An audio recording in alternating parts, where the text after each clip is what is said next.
আমি 3 রকমের ডাল রান্না করব, মুগের ডাল, মুসুরির ডাল আর মাসকলার ডাল।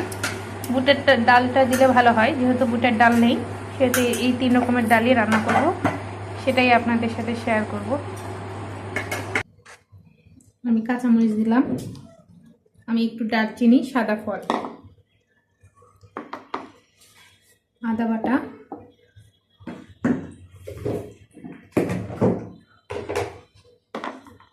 জিরা বাটা,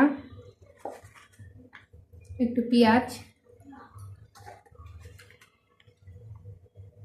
কয়েকটা রসুন যেহেতু তেলানি তো দেবো,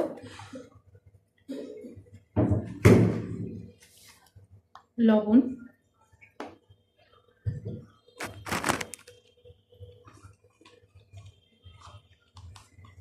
হলুদ,